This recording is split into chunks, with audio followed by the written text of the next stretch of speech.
If you want the policies of Donald J. Trump in the United States Senate, then Bernie Moreno is the only candidate in this race who I think is the candidate of peace and prosperity for the United States Senate. So I hope people will get President Trump over the finish line. I hope people here in Ohio will get Bernie Moreno over the finish line. Look, I feel good. You never know until you know, but I feel good about this race. I felt good about my own race a couple of years ago when I voted in this exact same spot.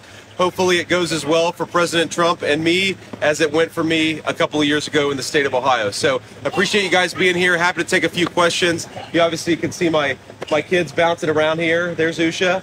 And, we'll take a few questions, but we're going to hit the road, go back home, and then head off to Palm Beach. Senator, regardless of the results tonight, half the country probably won't be satisfied with these votes. Sure. What's your message to them, potentially your supporters, if it doesn't go the way that they want it to?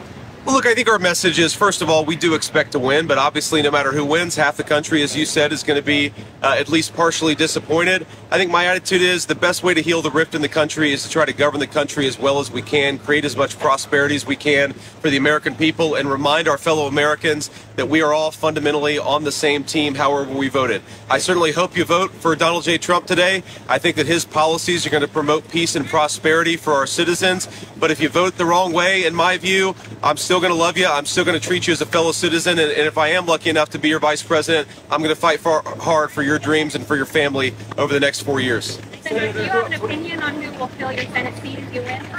No, look, I'm way too superstitious to think about those things. Let's get this election over the finish line. Let's make Donald J. Trump the president-elect, and then we'll worry about what happens afterwards. No, actually, he called me about 3 in the morning, apparently from the plane headed from Michigan to Palm Beach last night. I was in bed at the time. I haven't been able to talk to him this morning. I was going to call him as soon as I woke up, but when I realized that he got back home around 5:30 last night, I decided hopefully he's asleep, and so I'm not going to call him. I'll certainly talk to him probably on the way to the airport or when we land. Senator, you grew up 20 miles away in Middletown. Now you're standing here, maybe in a few hours you'll be the next vice president. Yeah. How are you feeling about that in that moment? Here to here, and possibly second in command. Look, it's an amazing thing. My heart is just overwhelmed with gratitude to the generosity of the American people. The fact that I'm standing here is very much a testament to the fact that we live in the greatest country in the history of the world. The fact that I have a beautiful wife and 3 beautiful kids is more importantly a testament to the fact that we live in the greatest country in the world. So I think that what today represents is an opportunity to pay down a debt that I owe to this country. And if I am the vice president, I'm going to work as hard as I can to pay down that debt. I don't think I'll ever be able to return what this country has given to me, but I'm going to try, but we have to win first. Sir.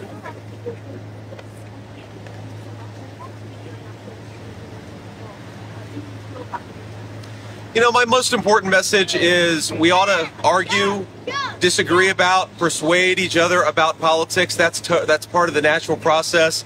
But we can't discard friends and we can't discard family members. I think that if we all just recognize this basic principle, that we ought to love people, we ought to be friends with people, we ought to be family members with people, regardless of their politics, that would do a lot to heal the division. I know myself, I've had a lot of friends, not a lot, I've had a few friends who have cast their friendship aside because I decided that I wanted Donald J. Trump to be the winner in the last election and in this election. I think that's a tragedy, and I'm not going to follow that example. I'd say to everybody, whether you're voting for Donald Trump or voting for Kamala Harris, remember, friends and family, that stuff is what really, really matters. We ought to be kind to one another. We ought to treat each other with respect. And fundamentally, what we're trying to do, President Trump and I, is just build the kind of country where our fellow Americans can achieve their dreams. But that's all of our fellow Americans, regardless of who they vote for. We'll take one more question. Senator.